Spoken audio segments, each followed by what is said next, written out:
Oi, Marcos, como está você? Ei, Mar, bom dia. Bom dia, bom dia. Antes de mostrar, ó, tem coisas muito interessantes no estudo que o Vox Populi preparou para nós hoje, mas eu queria tocar em dois assuntos contigo. O primeiro, né, o título da nossa chamada hoje, né, há 3 meses das eleições. Depois eu acrescentei, sabe, Marcos, depois dessa coisa na Cinelândia, né? Isso aqui é realmente impressionante o que a gente viu na Cinelândia. Eu acrescentei a ideia do em clima de direta já, né? Faltando agora 85 dias, menos de 3 meses das eleições, em clima de direta já. Então, essa é uma questão que é a questão da mobilização, mas, por outro lado, direta já, num clima de preocupação, né, que não tinha, Marcos. Nós vivemos direta já. Não tinha, era um negócio assim, apesar da gente ainda estar no fim da ditadura, não tinha essa coisa, né? A Cinelândia cercada com tapumes, né? Um temor de atentados, claro, uma coisa assim opressiva, né? Então, por um lado, esse paradoxo, né? Direta já, clima de direta já, e, por outro lado, essa preocupação extrema com o atentado, que agora cresce com a morte do ex-primeiro-ministro japonês, o Shinzo Abe, né, essa manhã, lá no Japão, também por conta de um atentado. Mauro, nós estamos chegando aonde imaginávamos que íamos chegar, na tal da reta final. Como você outro dia falou, agora o tempo já é contado na casa dos dois dígitos e não mais nos três. Não é 100, é menos de 100. E menos de 100 é 90. E daqui para frente, nós vamos contar o tempo passando rápido, como costuma acontecer quando você está perto de uma coisa importante na sua vida, sei lá, no mundo. E é com essa mistura de muita convicção do que está a respeito do que está acontecendo no país, que inclui coisas como essas que a gente está, que vocês estavam chamando a atenção, é que nós estamos chegando aqui. A sensação que eu tenho, sabe aqueles filmes de Bang Bang? Antes do duelo, na rua principal lá da cidadezinha onde o xerife e o bandido vão se encontrar, tem um clima que está se desenvolvendo, se concretizando. E é isso, nós já estamos nesse clima. Os bandidos vão fazer as coisas deles e os do bem vão responder do modo como as pessoas do bem respondem. Ontem, na Cinelândia, foi um exemplo disso. Pessoas do bem se manifestando a respeito de uma preferência, de uma escolha, sei lá, de uma simpatia que tem por Lula, pelo que ele representa. E, do outro lado, a ameaça dessa gente sem eira nem beira, que se juntou em torno dessa figura lastimável, desse palhaço, desse capitão. É isso que nós temos hoje no país, um movimento claro de procurar caminhos, procurar futuro, encontrar otimismo sei lá, no país, nas coisas. E, do outro lado, os bandidos fazendo bandidagem. Isso que está acontecendo no Congresso é uma vergonha completa. É tal da história de nunca neste país se viu, nunca neste país se viu. Isso que esses caras estão fazendo, isso é uma completa falta daquele ingrediente que num estudo clássico aí que andou ano passado muito badalado, né, nos últimos anos, que é aquele como as democracias morrem. Uma das primeiras pré-condições é essa: as regras não escritas do jogo, que são fundamentais para as instituições. É impossível você dizer assim: é proibido que o presidente da República faça uma ladroagem qualquer. Não, tem um princípio geral. E é esse princípio geral que as pessoas do bem respeitam. E é isso que nós estamos perdendo completamente, esse negócio dessa... Eu nunca vi, muitos anos que eu acompanho a política brasileira, um personagem como esse Arthur Lira. É figura de última qualidade, em todos os aspectos, moral, intelectual, política. É uma coisa tão ruim quanto Bolsonaro. Um gosta de botar a arma na cintura e o outro usa a caneta para fazer maldades. E nós temos. São 3 poderes na República, né? Alguns dizem que são 4, para incluir a Procuradoria. Marcos, sim, esse é um lado. Agora, olha que legal, Thaís Neves. Só confio na Vox Populi e no Coimbra nas pesquisas. Oi, Mauro, ando quieta, mas estou sempre aqui, Thaís, querida, queridíssima. Eu também. Só confio no Enfim, Marcos. é isso, é desse jeito que nós estamos chegando na Agora, reta final. o outro lado, que é o lado de cá, vamos dizer assim, né? Tem esse lado das urdiduras, das tramóias, das sacanagens. Mais tarde eu vou mostrar para vocês aqui, tem um furo, que é o roteiro de melar as eleições, já está pronto, já foi visto. Os Estados Unidos já detectaram, eu examinei bastante esse assunto esses dias, chamei uma advogada eleitoral, a Maíra Heck, aqui, para analisar ponto por ponto como é que está articulado o roteiro para o dia da bagunça, 2 de outubro.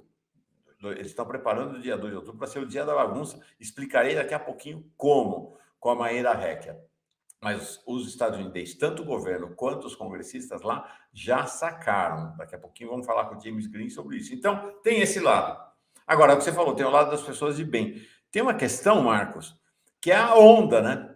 Na medida em que as pessoas de São Paulo, de Belo Horizonte, de Porto Alegre, de Uberaba, né, nos grandes médios centros, vem 50 mil na rua, naquele clima, vai gerando a onda, né? Então, a gente tem possibilidade de ter mobilizações que vão num crescendo, né? Eu acho que a analogia com as diretas é significativa, não é forçar a barra, porque realmente nós temos que tirar um proto-ditador do governo, e rápido, porque senão cada dia que faz, mais bandalheira eles vão fazer. E assim, eu vi você e o Plínio comentando a respeito da foto desse palhaço, desse Carluxo lá na frente do Capitólio. É uma ameaça, mas ao mesmo tempo é uma imagem que nos deve deixar mais tranquilos, porque ele está lá dizendo que vai fazer o que o Trump fez, que simplesmente não deu em nada. Foi um dia de ameaça, um dia de susto, mas na noite daquele dia já tinha gente presa, já tinha gente que tinha corrido de volta para casa, já estava o Trump tendo que botar o rabo entre as pernas e dizer: não, esse negócio não foi certo, nunca incentivei ninguém a fazer esse tipo de coisa. Então, é uma ameaça de um pedaço muito minoritário, muito pouco significativo em termos populares. Foi o que aconteceu lá. E se eles quiserem fazer uma coisa tão ridícula quanto foi um cara lá vestido de índio, assim, o símbolo daquele evento foi, sei lá, 2.000 pessoas num país de 300 milhões de cidadãos e cidadãs, tinha lá 3.000, uma gotinha de nada. Então, tomara que seja como foi. Tentar, e deram com os burros a maior parte dos diretamente envolvidos continua respondendo processo, tem uns que vão ser presos, e é isso que acontece na democracia, mesmo quando ela é atacada. Tem algo simbólico nessa foto do Carlos Bolsonaro, e os símbolos têm sempre muita força, que é o fato dele estar sozinho, né? O fato dele estar sozinho. Então, isso mostra também o nível de isolamento dessa turma. Enquanto ele está lá sozinho, olha a Lula. Né? Esse contraponto é bem interessante dessas imagens, né? Entre um Carlos Bolsonaro sozinho e o povo com Luiz Inácio Lula da Silva. Realmente muito, muito impressionante. Para encerrar, antes de começar a mostrar nossos números mágicos de Marcos Coimbra, não, números realistas de Marcos Coimbra, nada de número mágico, não. Por que a gente está falando em reta final? O que é uma reta final no processo eleitoral? Antes de você responder, quero agradecer a Clau Astral, chega aqui como nova membra da Pós TV Fórum, não apenas ela, Botafogo AF, está por aqui. Muito bom que vocês vão chegando e vão sustentando a mídia independente. Sintam-se muito acolhidos aqui por toda a comunidade de profissionais da Fórum. Por que é reta final já? Bom, primeiro porque nós temos agora, em sequência, um conjunto de datas que marcam mudanças na regra do jogo. Por mais extraordinário que seja, que essa legislação maluca que temos no Brasil, até agora nós não temos candidatos, né? E como não temos candidatos, nós não temos campanha. E como nós não temos candidato nem temos campanha, falta essa data, ela precisa acontecer, para que você tenha oficialmente duas, quantas candidaturas forem devidamente registradas lá no TSE, e, em consequência, pode-se começar a fazer campanha. Tem datas que vão acontecer, algumas já agora, no mês de julho, e outras a partir de agosto. E vamos ter a figura que, francamente, ainda é uma das esperanças do bolsonarismo, que é a força do horário eleitoral, que, francamente, é uma força cadente, cada dia, cada eleição que passa, menos importante, até porque, nas regras, nas mudanças de regras do jogo, foi ficando cada eleição foi ficando menor esse tempo. Mas vai ter, então, a partir do início de agosto, perdão, até de final de agosto, dia 20 e tantos de agosto, nós vamos voltar a ter o horário eleitoral, aonde tem gente que acha que o Bolsonaro pode crescer, tem a contabilidade de quantos minutos e segundos cada candidatura tem, como é que vai usar.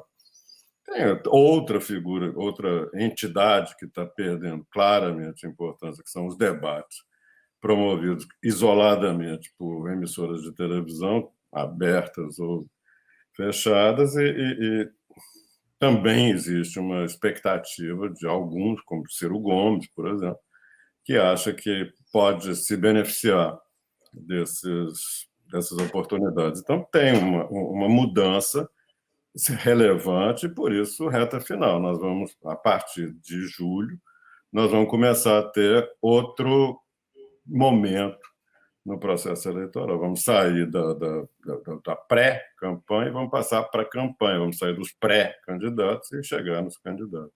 Quer dizer, parece que a gente tem, por um lado, um cenário de mudança realmente, né, das mídias, mudança do comportamento do eleitorado em relação às mídias e a esse processo de debates, porque os debates na prática vão acontecendo nas mídias sociais, estão acontecendo aí no dia a dia, e, por outro lado, um pouco assim, vamos dizer, está 7-1 aos 30 minutos do segundo tempo, né? Que é quando a gente vai lá para a reta final do jogo.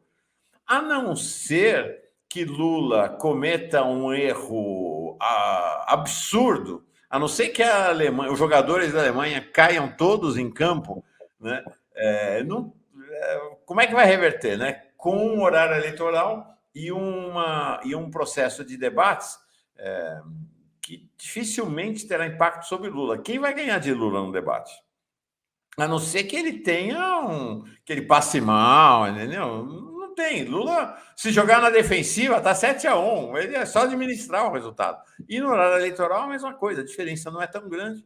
E, além do que, Bolsonaro não tem muito o que mostrar, né? No horário eleitoral. E não vai poder ficar fazendo mamadeira de piroca, essas coisas no horário eleitoral. O TSE já deixou claro que corta na hora, né? Então, não tem muito para onde correr, né? E esses gestos, digamos assim, desesperados, como essa notícia que você mostrou agora há pouco, a respeito de Ciro procurando Aécio Neves, é algo que já havia essa conversa de aproximação entre esses dois luminares da política brasileira, como se fosse fazer alguma diferença para as pessoas normais, Ciro e Aécio estarem juntos na eleição.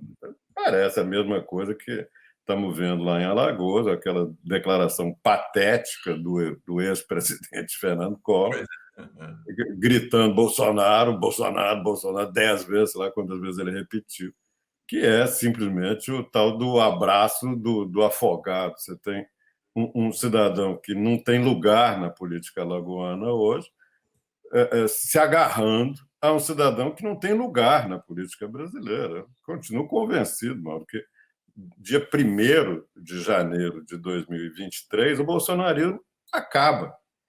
Não definitivamente de imediato, mas ele vai acabando aos poucos. A velocidade com que ele vai acabar é função do surgimento de personagens mais melhores para a própria direita do Brasil do que essa coisa ridícula que é o senhor Jair Bolsonaro com o filho dele posando lá, fingindo que vai fazer o que o Trump não conseguiu fazer nos Estados Unidos, que é melar o jogo no pau, na porrada.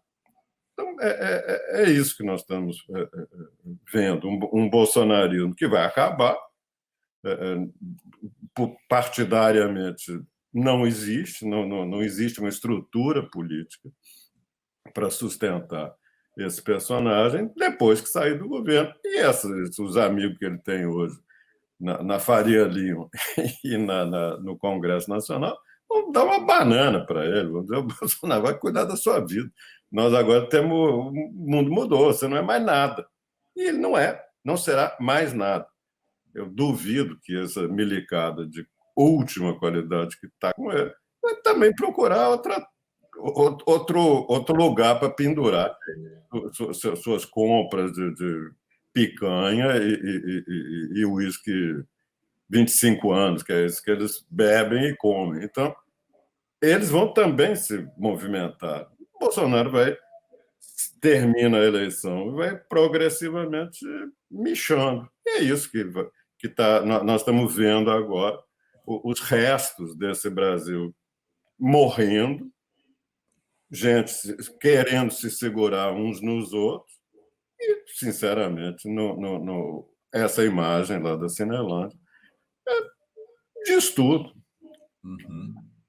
Perfeito. É isso aí. Vamos ter muitas Cinelândias nessa eleição. Quero agradecer Marli de Freitas, mais uma que chega aqui como nova membra, né, vai sustentando a mídia independente.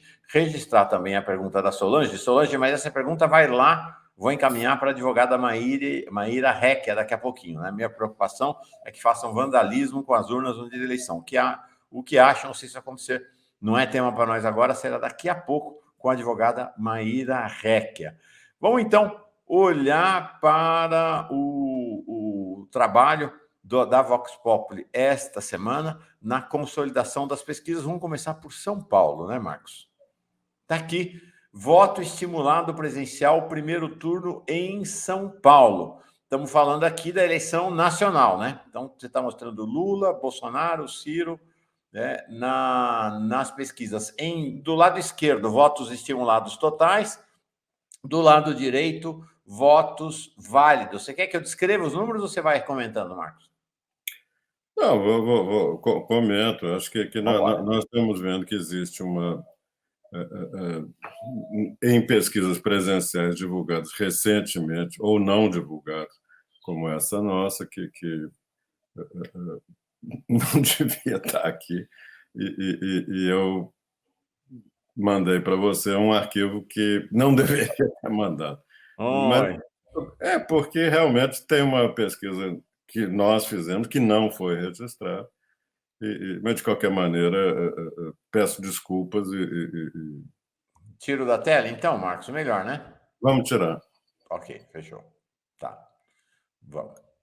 Foi um erro do arquivo, porque realmente claro que nós temos que respeitar a regra do jogo, e a regra do jogo é essa: a pesquisa tem que ser registrada. Então, eu não vou comentar. Tá. Mas pode comentar as outras pesquisas. Então, a gente tem, em São Paulo, voto estimulado presencial. Pesquisas agora, as últimas pesquisas. Datafolha foi de 28 a 30 de junho e a Quest agora dessa semana, 1 a 4 de julho. Lula tem, no Datafolha, votos estimulados totais 43, na Quest 37. Bolsonaro tem 30, Bolsonaro tem 30 no Datafolha e 32 na Quest. Ciro tem 8 no Datafolha, 9 na Quest. Os demais, a ex-terceira via, tem 8 tanto no Datafolha quanto na Quest. Nulos, não sei, e abstenção, 11 no Datafolha, 14 na Quest. Quer comentar, Marcos? Eu acho que nós temos algumas pesquisas coerentes umas com elas, mostrando uma vantagem de Lula sobre Bolsonaro no estado de São Paulo, folgado, na casa de 15 pontos. E um resultado que saiu agora, com menos da metade dessa vantagem. Eu não tenho explicação de por que uma pesquisa feita quase que no mesmo tempo, que é a do Datafolha, deu um resultado tão diferente. Cada instituto tem lá suas metodologias e suas. E claro que todos estão sujeitos a diferenças na margem de erro. Esse resultado mais recente está fora da margem de erro, bem menos favorável a Lula. Eu acho que o Datafolha tem uma enorme experiência de pesquisa no estado de São Paulo, de décadas, e se eu tivesse que contratar um instituto para mim, ou para, sei lá, para o meu veículo de comunicação, para campanha, para sei lá o que seja, para tomar minhas decisões, eu tenderia a ficar com o resultado do Datafolha nesse caso. E... Perdão. Não, é só para dizer que esse resultado que a gente está vendo para São Paulo é um resultado que vem se mantendo estavelmente e se traduz no plano da eleição estadual por uma imensa vantagem do Haddad, que não parou, não diminuiu. Então, seria muito incoerente com a lógica do comportamento político que Haddad estivesse crescendo e com uma folga muito confortável na eleição e estivesse apertando a eleição presidencial no Estado. Eu acho que essa imagem de que a eleição está apertando em São Paulo não é coerente com as melhores pesquisas. Tem pesquisa que a gente sabe de onde vem, que estão dando Bolsonaro até na frente de Lula em São Paulo, mas nós podemos julgar fora. Isso faz parte dessa tal da reta final. Uma das coisas de reta final é uma avalanche de pesquisa e vai ser difícil para as pessoas que se interessam por esse assunto começar a encontrar o que é, o que você tem que prestar mais atenção, o que você não precisa nem olhar, porque você sabe que nós vimos recentemente isso, o Datafolha soltou essa pesquisa que você acabou de comentar, no dia seguinte saiu outra dizendo não, quem tem que estar na frente é Bolsonaro. Isso é típico de reta final. Essa manipulação da divulgação e até, às vezes, da realização de pesquisa. Também é preciso ter cuidado com isso. Sim, importante. Ó, nós estamos falando de São Paulo, tá? Essas pesquisas referem-se a São Paulo. Nos votos válidos, o Datafolha, então, de 28 a 30 de junho, e essa é uma questão, né, Marcos? Está muito em cima para você ter tido uma mudança grande no cenário, né? Uma pesquisa, o campo foi feito de 28 a 30, a outra pesquisa foi feita de 1 a 4, né? E não teve nenhum evento significativo, vamos dizer assim. No caso de São Paulo, teve a desistência do França. Que está no campo da coligação entre PT e PSB.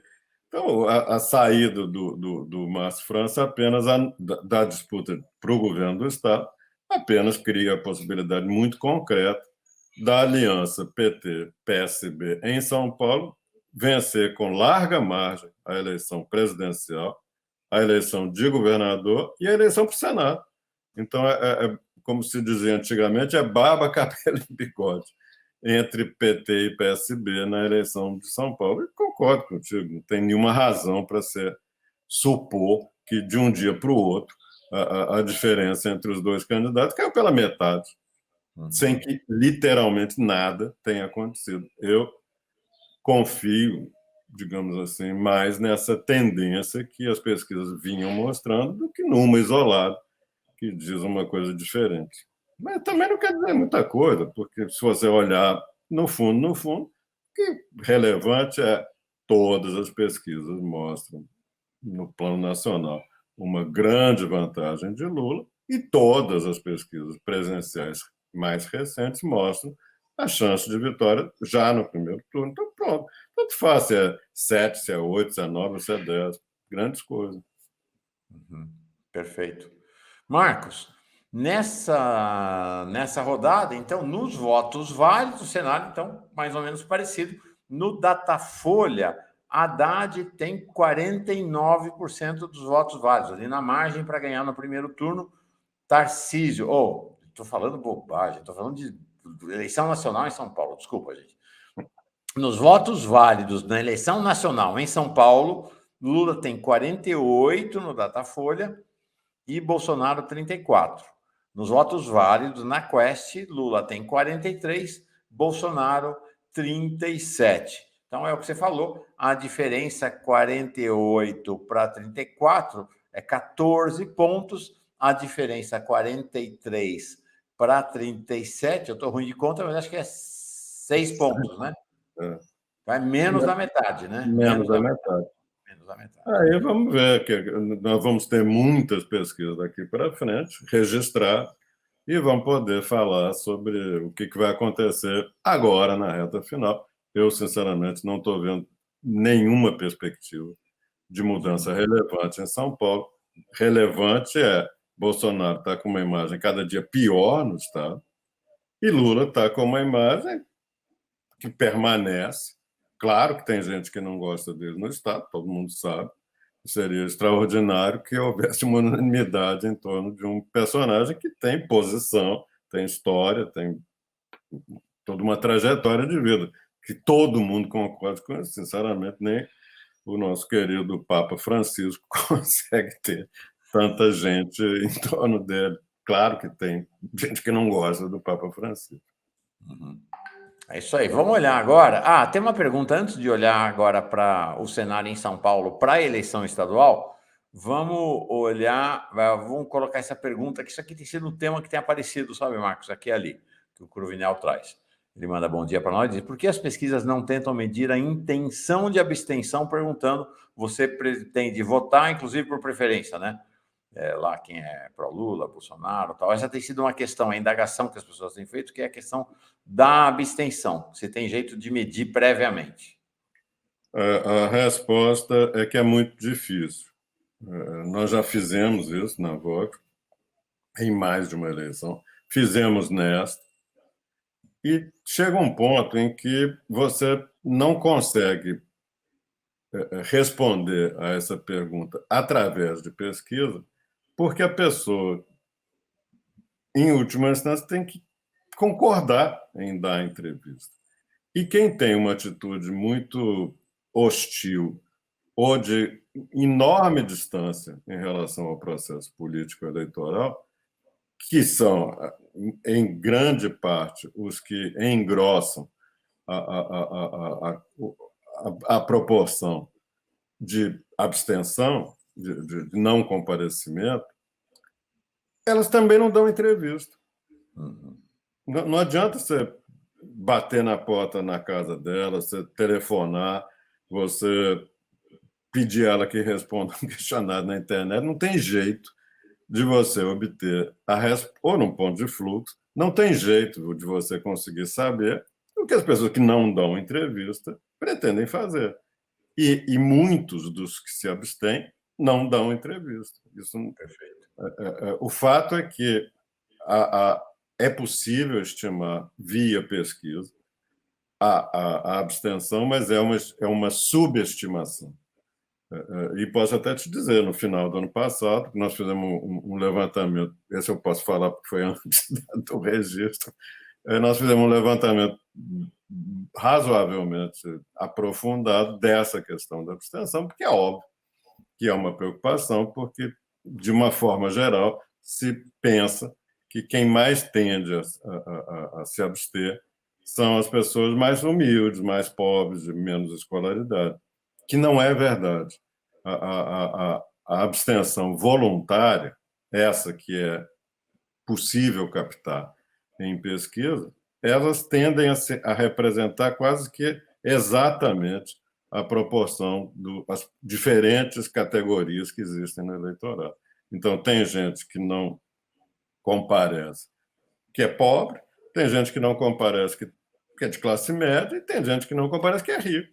Uhum. Estamos falando da abstenção voluntária. Uma outra parte, que não é pequena, da abstenção total é a involuntária. Essa está na pesquisa, mas são pessoas que você imagina que vão votar, elas pretendem ir votar, mas por alguma razão não conseguem, sei lá, o pneu furou, estava no sítio até chegar no lugar na votação, não dá tempo, tem uma doença, tem um problema na família, qualquer coisa que impeça o eleitor, a eleitora de comparecer. Então, essa abstenção involuntária, o não comparecimento involuntário, tende a representar exatamente o resto do eleitorado, porque são pessoas que iriam votar. Os que não querem votar não são necessariamente muito diferentes sociologicamente dos que comparecem. Então, o que eu posso dizer é que nós vamos ter uma abstenção, mas não esquecendo que nas duas eleições que Lula, nas eleições de que Lula participou, em 89, nós tivemos a menor taxa de abstenção da história brasileira. Nas duas eleições vencidas pelo Plano Real, encarnado no Fernando Henrique, nós tivemos as maiores taxas de abstenção e voltamos a ter em 2018, quando Lula foi preso e proibido de disputar a eleição.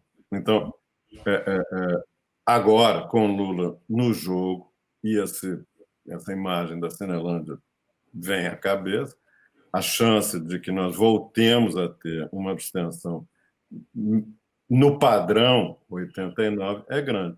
Nós não esquecendo que em 89 nós ainda estávamos perto do clima das diretas. E é disso que nós estamos falando, de uma sociedade que quer se manifestar e quer tirar logo essa coisa que está aí.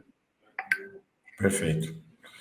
É isso aí. Deixa eu registrar aqui. O Daniel Miage mandou essa informação, acho que deve ter mandado mais cedo, né? Falando da morte do ex-primeiro-ministro do Japão, o Shinzo Abe. Nós já demos, foi nosso destaque aqui na abertura do Giro das Notícias aqui. Mais uma pessoa, olha que legal, a Marta Maria Rivera vai chegando também como nova membro aqui da Pós TV Fórum. Vamos construindo essa sustentação. Tem uma pergunta aqui do Ivo Zimmermann sobre eleição. Eu volto para essa pergunta daqui a pouquinho. Vamos falar ainda do cenário em São Paulo. Também tem uma diferença entre as pesquisas Datafolha e Quest, mas aí talvez um pouco menor, não sei. Datafolha, votos estimulados para a eleição de governador em São Paulo. Então, pesquisa feita no finalzinho de junho. Haddad 34, Tarcísio 13, Rodrigo 13, outros 10. Na Quest, início de julho agora, dessa semana, Haddad 35, tinha 34 na Folha, Tarcísio 14, tinha 13 no Datafolha, Rodrigo Garcia, o governador atual, 12 no Datafolha, tinha 13, outros 4 no Datafolha, tinha 10. Nulos brancos Não sei. Datafolha 29, Quest 36. Já vou falar dos votos válidos também, Marcos, aí você já comenta o cenário estadual. No Datafolha, votos válidos, 49 Haddad, ali, né, na linha.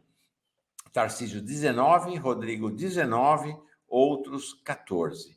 Na Quest dessa semana, Haddad, 54, aí já, então, com vitória no primeiro turno, Tarcísio, 22, Rodrigo, 18, outros 6. Fala. Eu acho que confirma uma tendência que vem se desenvolvendo desde o início do ano, de liderança, vantagem e liderança consolidada do Haddad, que hoje, a bem dizer, pode-se considerar o futuro governador do Estado. Eu não vejo nenhuma mudança que justifique que dois candidatos que carregam um peso complicado, que é ter um Bolsonaro como padrinho e o outro está ligado de alguma forma, foi vice-governador do Dória, passou 4 anos companheiro dele de política. Esse peso, obviamente, está dificultando qualquer perspectiva de crescimento desses dois. E o Haddad tem hoje, em seu torno, um conjunto de figuras respeitadas, queridas no Estado. Tem Lula, tem Alckmin, agora tem o Márcio França, tem o Boulos, tem todo um... Pode ter a Marina, tem um conjunto de pessoas do bem do lado dele. É isso que a gente está vendo. O bem se juntando, enquanto que, do outro lado, a turma do mal está toda fragmentada e fica uns procurando os outros. O Collor lá gritando Bolsonaro e o Ciro e o Aécio vendo se conseguem se entender. É isso que está acontecendo. Eu acho que o Haddad é favoritíssimo a ganhar a eleição no Estado, e é um favoritismo que vem já há meses, não é que surgiu uma pesquisa dando ele bem. E, aliás, isso ajuda aquela pergunta de, afinal de contas, e Lula e Bolsonaro em São Paulo? Se o Haddad, numa pesquisa, está com 50 e picos, 54% de chance de ganhar, portanto, ganhar no primeiro turno, que lógica pode haver em Bolsonaro crescendo em São Paulo? Sabe? Francamente, acho que é Perfeito. um acidente estatístico. É interessante que você traz, né? Porque há, de fato, uma característica de nacionalização das disputas estaduais, né? E talvez São Paulo seja o estado em que isso mais seja claro, né? Dessa nacionalização, né? Com certeza. É o estado mais claro. E a grande ligação, relação estatística entre as duas eleições é um dos elementos que desde cedo justificavam a expectativa de que Lula fosse continuar crescendo, Bolsonaro iria encontrar muita dificuldade em crescer, e é isso que a gente está vendo, como os dados nacionais estão deixando claríssimo. Aqui, pergunta do Neo Miage sobre São Paulo. O eleitor de São Paulo rejeitaria uma chapa Haddad-PSOL? O que seria, no caso, provavelmente Haddad e Juliano Medeiros, ou Haddad e Erundina, alguma coisa assim. Não creio. Acho que o Haddad hoje representa mais do que apenas uma boa candidatura ao governo do Estado. Ele representa um lado. E esse lado não é definido apenas em função de quem é o companheiro ou a companheira de chapa. Não creio que fosse complicado. A tendência, no entanto, mais provável é que você tenha uma composição de chapa para o governo do Estado que mais ou menos traduz o tipo de proposta político-eleitoral que Lula está liderando hoje no país. Uma candidatura de união e não uma candidatura de um lado, estrito senso, partidário. É um lado no sentido moral e humano, mas não é um lado necessariamente no plano partidário. Duas perguntas para você, e aí vamos entrar, ainda que rapidamente, já foram 10 minutinhos faltando, mas vamos escutar as questões. O Ivo Zíbero, aqui em Santa Catarina, é engraçado o que ele fala, a gasolina já está em R$5. Eu acho que o já está dele já está para baixo, tá? É que estava muito pior que isso, né? Por conta da mudança aí do ICMS. Isto pode ser uma ameaça? E aí já engato essa questão que tem toda a tal da PEC eleitoral, né? Vem junto com isso, né? O aumento do Auxílio Brasil, tudo isso pode ser uma ameaça eleitoral para Lula. Tem analistas que dizem que sim, que o Bolsonaro está fazendo certo e que ele pode crescer nas pesquisas com essas medidas. Ô Mauro, o que eu posso dizer a respeito do futuro? Que vamos ter que esperar para ver o que acontece. Mas nós temos o passado. E do passado nós podemos tirar lições, aprendizado. Bolsonaro está tentando, através desse conjunto de mecanismos demagógicos e populistas, melhorar as condições eleitorais dele desde o início do ano. O Auxílio Brasil apenas está sendo aumentado. E a nossa discussão tem que ser: com R$400, não comprou o voto popular. Com 600, comprará. É R$200 que faz a diferença na hora de uma pessoa beneficiária do programa dizendo: bom, agora que é 600, eu vou votar no Bolsonaro. Por quê?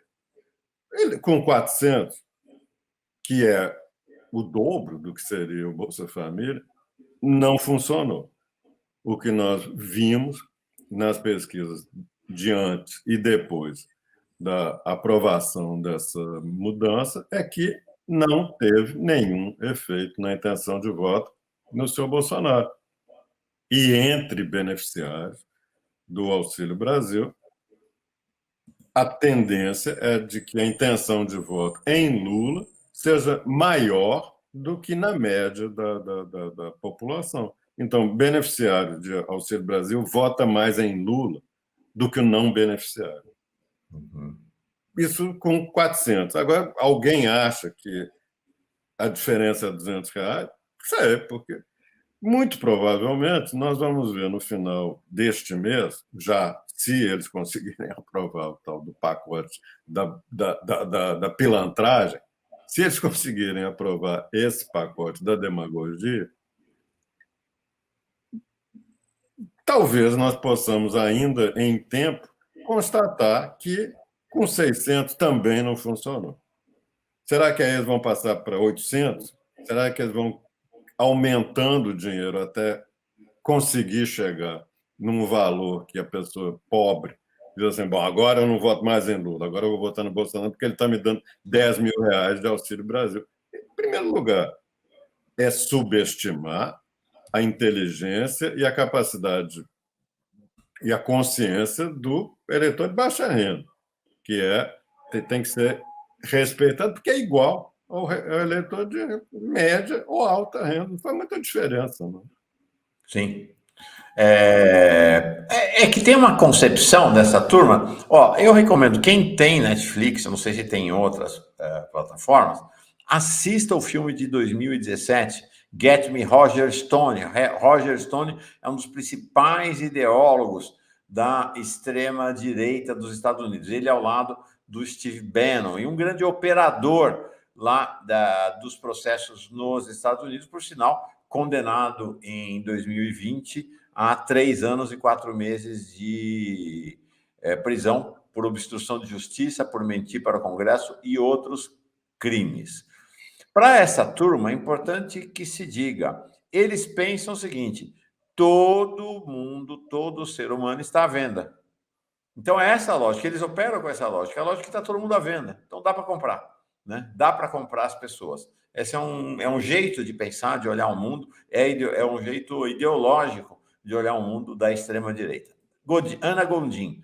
Marcos, não devemos considerar a possibilidade de fake news, especialmente as relativas a pautas de costume, ocorrendo no submundo do WhatsApp para mudanças nas pesquisas, especialmente entre mulheres?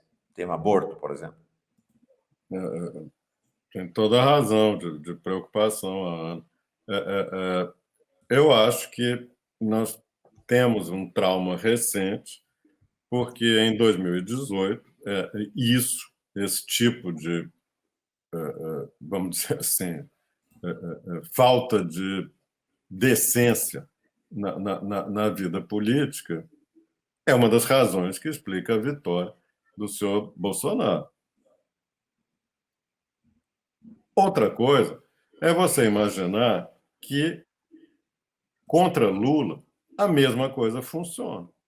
Funcionou contra Haddad, porque Haddad ainda era, para o conjunto do país, uma pessoa muito pouco conhecida, muito mal conhecida, e a grande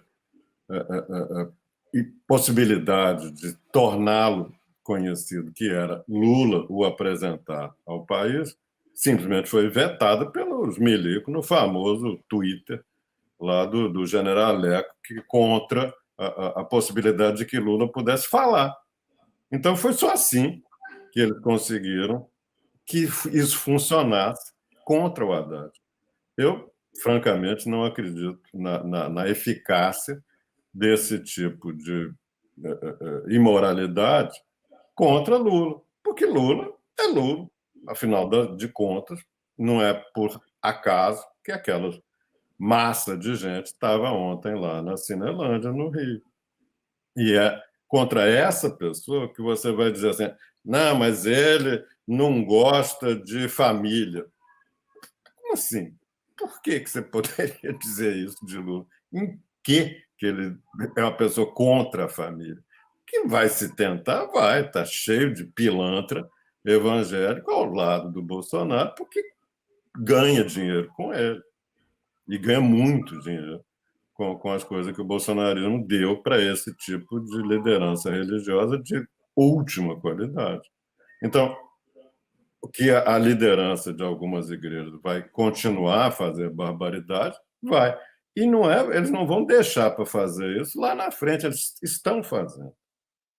Estão fazendo já tem tempo.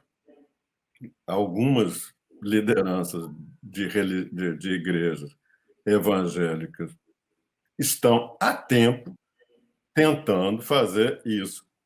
Tem lugares em que você vê que tem algum efeito, mas o efeito global na estrutura das intenções de voto da sociedade brasileira, pelo que a gente consegue aferir através de pesquisa, mostra que isso não funcionou até agora, porque seria bobagem imaginar que determinado tipo de bispo e pastor da igreja vai deixar para fazer bandalheira faltando um mês para a eleição? Não. Estão fazendo. E não está dando resultado. É isso que eu estou insistindo. Nós estamos vendo as armas que essa turma tem estão sendo usadas. Elas não estão assim na bainha esperando chegar a semana final da eleição. Já Dinheiro, estão aí. demagogia com dinheiro público, canalização de recurso público para lideranças ligadas ao bolsonarismo e a essa turma de centrão, igreja fazendo campanha óbvia e evidente contra Lula, banqueiro deixando claro que Lula não pode, Lula é isso, Lula é aquilo. Eles estão fazendo. Eles não vão deixar para fazer daqui para frente. Sim. E o que eles estão fazendo não está funcionando.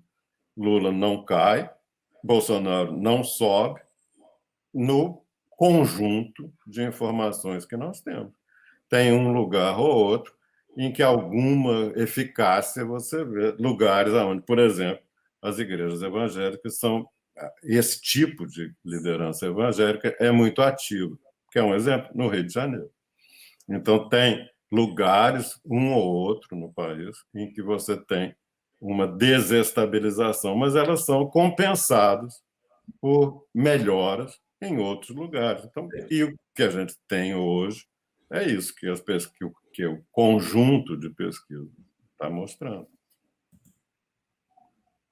A gente tem reservado 1 hora para fazer a conversa com o Marcos Coimbra aqui. Acho que eu vou começar a reservar 2 horas. Realmente o papo vai longe. No final, o professor James Green já está até na sala de espera, temos 1 minutinho. Então, de toda a apresentação, tem já uma reportagem na Fórum com essa rodada de pesquisas de agora. Claro que nós não estamos reproduzindo nessa reportagem aquelas que por acidente mostramos aqui no começo, foram tiradas. Mas tudo que nós vamos, todo o estudo da Vox está numa reportagem já na Fórum. Queria mostrar apenas uma tela, Marcos, para a gente encerrar, ou duas, para falar da evolução do cenário com base na pesquisa da semana, e recortei ela já naquele padrão, né? Porque o que importa agora são essas últimas sequências, que aqui é o voto estimulado presencial médio, votos válidos no primeiro turno. A gente estamos agora, o Vox Populi juntou junho com julho, porque de julho só tem uma semana, né? Só tem uma pesquisa. Então, junta os dois, na medida que vierem outras, depois a gente separa, imagino, né, Marcos? Exatamente. Junho de julho. Então, tá lá, 53 Lula, 33 Bolsonaro, 8 Ciro e 6 o pessoal da terceira via. O que você pode falar? Que nós estamos vendo a preservação da grande vantagem de Lula sobre Bolsonaro, 20 pontos, de um candidato de oposição contra um candidato que está disputando com toda essa fábrica de dinheiro, a respeito da qual nós já falamos e todo mundo tem medo, um cidadão que não tem prurido de fazer qualquer tipo de imoralidade para ganhar a eleição, cujo filho posa dizendo assim, eu vou fazer o que o Trump não conseguiu fazer. Esse personagem está 20 pontos atrás de Lula. E a tendência que todas as pesquisas estão mostrando nos últimos 3 meses é de que essa decisão pode se definir já no dia 2, ou seja, no primeiro turno. É isso, nós estamos entrando nos tais menos de 100 dias com esse cenário. Ao longo deste mês de julho, nós vamos ter outras pesquisas e vamos entrar nesse gráfico. A minha expectativa é porque nós não estamos falando de uma estabilidade sem explicação. Nós estamos falando de uma estabilidade com explicação teórica, histórica, baseada em tudo que a gente sabe de política no Brasil. Então, a vantagem de Lula não decorre de ter X ou Y, decorre de ele ser quem é contra esse tal de Bolsonaro, que é quem é. E essa mensuração da diferença está sujeita a todos os problemas de pesquisa de opinião. Essa estabilidade que a gente tem constatado nas pesquisas, Marcos, ela é ainda mais impressionante. Então, aqui não fiz um recorte, queria terminar com essa aqui, que é o segundo turno. Nas pesquisas de segundo turno, a estabilidade é ainda maior, é quase uma linha reta, né? Desde maio de 2021, quando foram feitas as primeiras pesquisas presenciais, né? É isso, né? Linha reta, praticamente tanto para um quanto para outro. É uma reta que mostra que Bolsonaro está fundamentalmente no mesmo lugar, mesmo considerando, numa hipótese de segundo turno, que ele junte em seu torno tudo que há de antipetismo, anti-Lula, anti-esquerda. E todo mundo que é isso está com ele. Dá isso que ele tem. Olha, em julho do ano passado, ele tinha 21.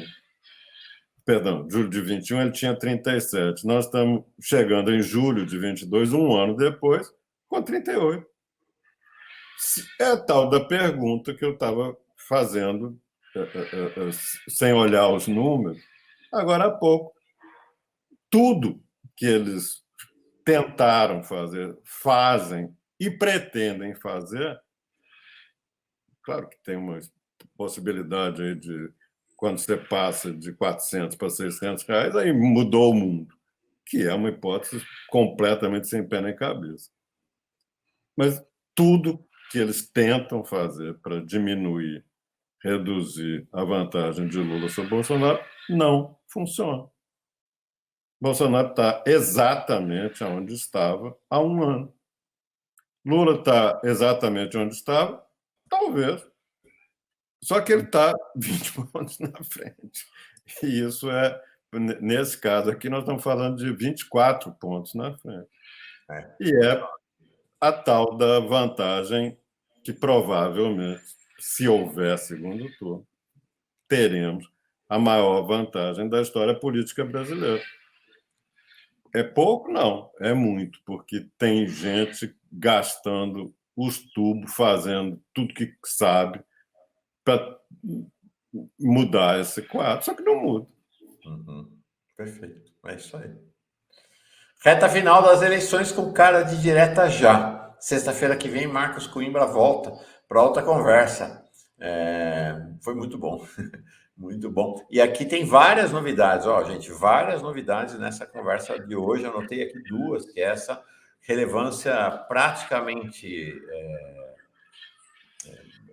de que tanto o horário eleitoral como os debates na TV terão pouquíssima relevância nesse processo eleitoral. Essa foi uma das novidades do dia. Agora a gente deixa o Marcos na companhia das araras aí, do ao redor aí da casa dele, da vizinhança aí. Legal, Marcos. Obrigado, viu? Bom fim de semana para você. Obrigado, Mauro. Um abraço. Bom fim de semana para todos nós. Valeu.